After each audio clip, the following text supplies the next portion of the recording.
اس کے علاوہ پاکستان کے اندر بہت زیادہ اور بھی اس قسم کے مسائل ہیں جس کی وجہ سے شاید مریضوں کی تعداد زیادہ ہے.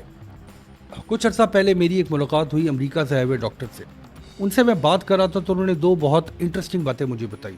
پہلی بات انہوں نے یہ بتائی کہ میں امریکہ میں پریکٹس کرتا ہوں, کافی کامیابی سے پریکٹس کرتا ہوں,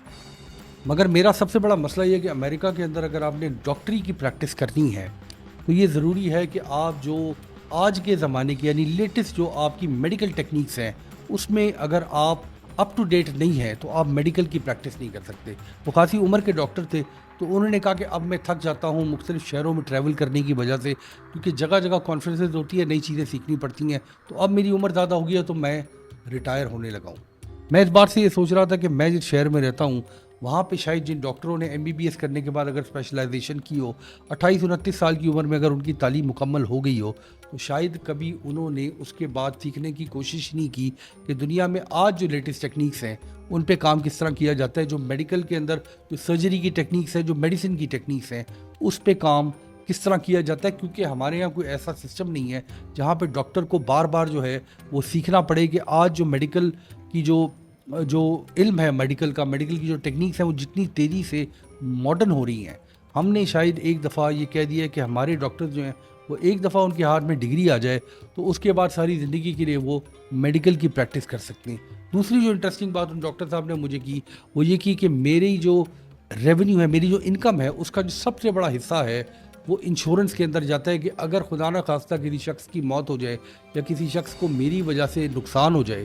تو پھر مجھے جو ہے وہ پریکٹس کرنے کی اجازت نہیں ہوتی. وہ شخص جو ہے وہ ان کو سو کر سکتا ہے, ان کی میڈیکل پریکٹس بند کرا سکتا ہے. تو ایک بہت بڑا حصہ ان کی انکم کا جو ہے وہ میڈیکل انشورنس, میل پریکٹس انشورنس کی طرف جاتا ہے. پاکستان کے اندر اگر آپ رخ کریں, عام ڈاکٹروں کا بھی رخ کریں, چھوٹے چھوٹے کلینکس کا بھی رخ کریں, تو روزانہ کی بنیاد پہ ہزاروں لاکھوں مریضوں کو ایسی دوائیاں دی جا رہی ہیں, ایسے ڈائگنوسس کیے جا رہے ہیں جو شاید صحیح نہیں ہیں. آپ پاکستان میں کسی بھی آپریشن تھیٹر کا رخ کریں اور آپ اندازہ لگا لیں پاکستان میں جو ICU جن کو کہتے ہیں, ویسے تو میں ICU کا آپ کو بتا دوں انٹینسو کیئر یونٹ, پاکستان کے اندر چند ایسے ہاسپٹلوں کو چھوڑ کے جو بہت زیادہ جن کا نام ہے, آپ کسی بھی ICU کے اندر جائیں تو چوہے بھاگ رہے ہوتے ہیں, اس کے اندر مچھر ہوتے ہیں اندر, اور بہت سارے لوگوں کے جو مہمان ہیں جو ان کو وزٹ کرنے آئے ہوتے ہیں وہ ICU کے اندر بیٹھے ہوئے ہوتے ہیں. پاکستان کے ICU میں سے کتنے لوگوں کی اموات ہوتی ہے ڈیلی کی بنیاد پہ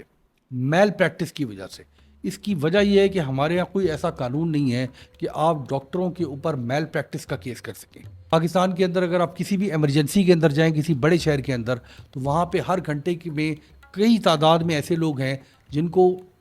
تدفین کے لیے اس جگہ سے نکالا جا رہا ہوتا ہے, اور ہمیں یہ کہا جاتا ہے کہ ان کا وقت پورا ہو گیا.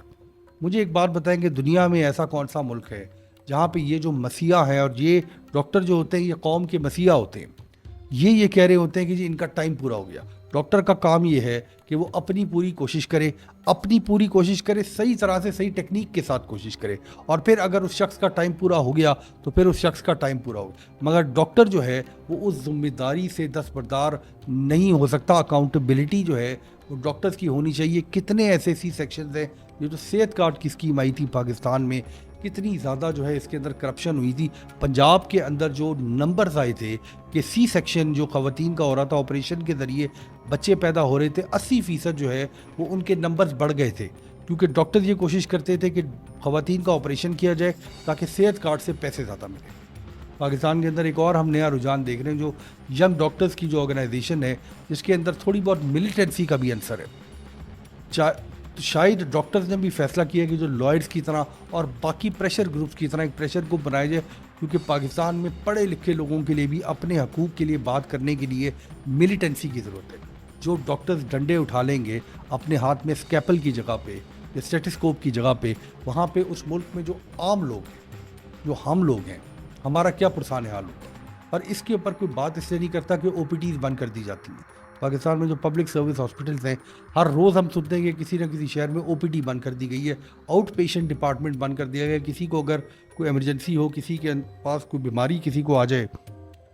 تو وہ کس کے پاس جائے, انلیس اینڈ انٹل اس کی جیب میں بہت سارے پیسے ہوں کہ کسی پرائیویٹ میڈیکل ہاسپٹل کا رخ کرے. اس مریض کا بچنا جو ہے اس ملک کے اندر انتہائی زیادہ مشکل ہے. جس ملک کے اندر ایڈمیشن کرپشن سے ہوتے ہیں, جس ملک کے اندر جو ہاؤس جابس ہیں وہ لوگوں کو پیسے دے کے ملتے ہوں، اس ملک کے اندر جو ہے وہ آپ کی پلیسمنٹ جو ہے وہ پیسے دے کے ہوتی ہو، اس ملک کے اندر پبلک سروس ہاسپٹلس کے اندر دوائیوں کے اندر کرپشن ہوتی ہو، پاکستان کے اندر جتنی بھی اکوپمنٹ آتی ہے ہاسپٹلس کے اندر، جس کے اندر ڈائلسس کی اکوپمنٹ ہے،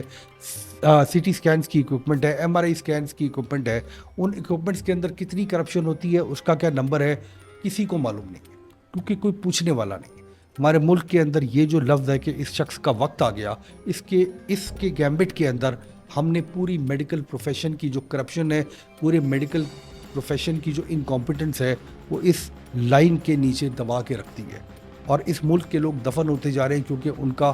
ٹائم آتا جا رہا ہے۔ دیکھیے، اس بات کو ان آل سیریسنس سمجھنے کی ضرورت ہے۔ میں ایسے کسی شخص کو نہیں جانتا جو ڈاکٹر کے پاس جاتا ہو اور ڈاکٹر صاحب نہ کہتا ہو۔ ہمارے یہاں یہ جو عزت دی جاتی ہے ڈاکٹرز کو اور ٹیچرز کو، یہ بالکل جائز عزت ہے۔ یہ ڈاکٹرز ہمارے مسیحا ہوتے ہیں، ٹیچرز جو ہوتے ہیں وہ ہمارے استاد ہوتے ہیں۔ مگر جب ان پروفیشنز کے اندر ہم آج کا حال دیکھتے ہیں، ان پروفیشنز کے اندر ہم کرپشن دیکھتے ہیں، ان پروفیشنز کے اندر ہم یہ دیکھتے ہیں کہ یہ بالکل لا تعلق ہیں اس مریض سے جو مر رہا ہے ٹیبل کے اوپر، اور اس کے ورثاء ساتھ کھڑے ہو کے پریشان ہیں کہ ہمارا جو والد ہے، ہمارا جو بزرگ ہے، ہمارا جو بچہ ہے، ہماری جو وائف ہے، اس کا بنے گا کیا۔ دیکھیں، جس ملک کے اندر جو ڈاکٹرز ہیں وہ اپنے مریض کو بھیڑ بکری سمجھنا شروع کر دیں، اس ملک کے اندر جو نرسنگ کا، ہم نے تو نرسنگ کے اوپر تو بات ہی نہیں کی، کیونکہ ہسپتالوں میں جو آپریشن ہوتے ہیں اس کے بعد سب سے امپورٹنٹ چیز جو ہوتی ہے وہ آفٹر کیئر ہوتی ہے۔ ہمارے یہاں کسی قسم کا پراپر نرسنگ ٹریننگ انسٹیٹیوٹ نہیں ہے، ہمارے یہاں کسی قسم کی صفائی کا خیال نہیں رکھا جا سکتا۔ میں خود اس بات کا وٹنس ہوں کہ ہمارے جو ایمرجنسی ہے، جہاں پہ اگر آپ کو چوٹ لگ جائے یا کٹ لگ جائے تو انتہائی نان اسٹیرائل جگہ پہ آپ کو پٹی کر دی جاتی ہے۔ آپ کے ہاتھ پہ کٹ ہو تو اس کو صاف کیے بغیر جو ہے آپ کے اوپر پٹی کی جاتی ہے۔ انتہائی زیادہ گندے ماحول کے اندر جو ہے وہ اوپن وونڈ کا علاج کیا جا رہا ہوتا ہے، جہاں پہ بے حسی اس قدر بڑھ جائے کہ انسانی جان کی قیمت جو ہے وہ بالکل ختم ہو جائے۔ یہ ایسے معاشرے کے اندر جو ہے وہ لوگ ترقی نہیں کر سکتے، ایسے معاشرے آگے دنیا میں نہیں بڑھ سکتے۔ پاکستان کا ایک بہت بڑا سرمایہ تھا یہ جو ڈاکٹرز، ہم میڈیکل اسٹوڈنٹس باہر جا کے ترقی کرتے تھے، بہت زیادہ پیسے کماتے تھے، بہت زیادہ عزت بھی کماتے تھے ملک کے لیے۔ آج بھی اگر آپ ایئر لائن کا ٹکٹ لینے جائیں تو اس میں کالم ہوتا ہے کہ کیا آپ مسٹر ہیں یا آپ مسز ہیں یا آپ ڈاکٹر ہیں۔ یہ جو ڈاکٹر کی عزت ہے یہ پوری دنیا میں کی جاتی ہے، ہمارے معاشرے میں بھی کی جاتی ہے۔ ہمارے یہاں بہت سی بچیاں میڈیکل کی تعلیم اس لیے حاصل کرتی ہیں کہ ڈاکٹر کا نام ان کے نام کے ساتھ لگنے سے شاید ان کے فیوچر کے پراسپیکٹس، شاید ان کے میرج کے پراسپیکٹس بہتر ہوں گے۔ اس عزت کو اس ملک میں ختم کیا جا رہا ہے، جس طرح ہمارے ملک کے اندر پولیٹیشین کہنا جو ہے وہ گالی بن گیا ہے۔ ہمارے ملک کے اندر لائرس کے اوپر بہت زیادہ سوالیہ نشان اٹھتے جا رہے ہیں۔ ہمارے ملک کے اندر اور بہت سے ایسے شعبے ہیں جن پہ بہت زیادہ سوالیہ نشان اٹھتے جا رہے ہیں۔ اب مجھے ایسا لگتا ہے کہ جو ڈاکٹرز ہیں ہمارے ملک کے، ان کا نام بھی اسی فہرست میں آ رہا ہے جن لوگوں سے ہم ڈرتے ہیں، جن لوگوں سے ہمیں بہت زیادہ کمپلین ہے۔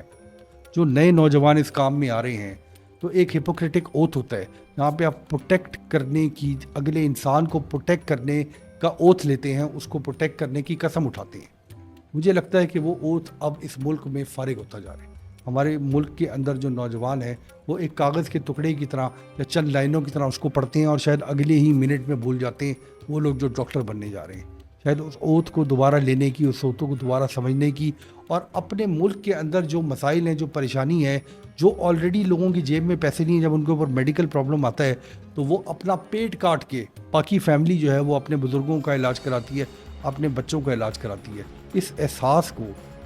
ضروری ہے کہ جو آپ کی میڈیکل کی تعلیم جو ڈاکٹر ہے وہ اس احساس کو بھی سمجھے کہ یہ جو شخص ہے، یہ جو اس کے ساتھ لوگ آئے ہوئے ہیں، ان کا کتنا بڑا سٹیک ہے، کتنی زیادہ جو ہے ان کی جیب سے پیسے جا رہے ہیں، کتنی مشکل سے وہ آپ کے سامنے ہسپتال میں لائنوں میں لگ کے پرچیاں بنوا کے ذلیل ہو رہے ہیں۔ ان کے ساتھ تھوڑا سا کمپیشن سے ڈیل کریں، تھوڑا سا جو اپنی تعلیمی صلاحیت ہے، جو آپ چونکہ ڈاکٹر ہیں تو آپ کو تعلیمی صلاحیت ضرور ہے، مگر دنیا کے اندر اب جو میڈیکل تعلیم، میڈیکل ٹیکنیکس تیزی سے آگے بڑھی ہیں، پاکستان کے اندر نظر آنی چاہیے۔ میری سوچ میں ہم خواہش کرتے ہیں کہ پاکستان کے اندر یہ جو کمپیشن ہے اس کو ہم آگے بڑھائیں گے، ایک کمپیشنیٹ سوسائٹی بننے کی کوشش کریں گے، اور اس کی لیڈ وہی لوگ لیں گے جو پاکستان کا پڑھا لکھا طبقہ ہے، اور اس پڑھے لکھے طبقے کے اندر سب سے آگے جو طبقہ ہے وہ ہمارے ڈاکٹرز کا طبقہ ہے۔ بہت شکریہ۔